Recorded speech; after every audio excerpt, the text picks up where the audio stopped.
аймагт шинээр баригдсан 6 дугаар сургуулийн бас нэг онцлог нь ингээд самраа ингээд нэнгүүт дотроос нь ийм дэлгэц гарч ирнэ телевиз. Энд дээр одоо хичээлээ багш одоо дэлгэцээр үзүүлж болно. Ингэж хаагаад самбар дээр бичиж болох юм байна. Энэ их шинэлэг санагдлаа. Одоо ер нь шохоогоор бичгийг бол ер нь олон улсын стандарт хэмжээндээ бол хоригдсан юм байлээ. Шохоогоор бичих нь одоо багш нарын хоолойнд одоо нэг өрөвсөл үүсгдэг ч гэдэг юм уу ийм сөрөг нөлөөтэй учраас ер нь бол презентацнэрээ бид нар бол хичээл байгуулалтад үзүүл явчихдаг. Тэр нь бид нарт ч бас амар байдаг. Хүүхдүүд бүр ойлгож анхаарах нь бүр илүү байдаг. За 6 дугаар сургуулийн бас нэг таалагдсан шинэлэг зүйл нь хүүхэд болгон сургууль дээрээ таавч өмсдөг юм байна. Ингээ унтчихгүй. Давхар болгонд ингээд сууж болох, бараг унтчих болохоор юм байна.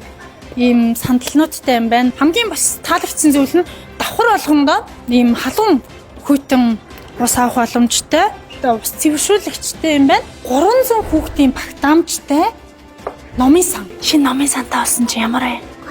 Том хүүхдийн зөндөө багтаамжтай болохоор. Бага номнууд болохоор маань сургууль өөрсдөө багш ажилчдын дунд номын челленж зарлаад сургуультай ном хандуулсан байгаа. Уран зохиолын одоо урлаг спортын түүхийн ингээд хүүхдийн ингээд олон төрлийн ном хандуулсан байгаа. Тэгээд нийтдээ 300 гаруй ном цугласан байгаа. Одоо сурагчдын дунд нэг сурагч нэг ном гэсэн аян өрнүүлээд явж байгаа. Тэгэхээр яам гэсэн үг үү? Одоо сурагч болгоно. Сурагч болго маань сургуультай өөрт гэртээ байгаа уншсан тий уншаад гэрт нь байж байгаа номуудыг сургуульд авчирч өгч номын сангаа баяжуулж хандуулна гэсэн үг.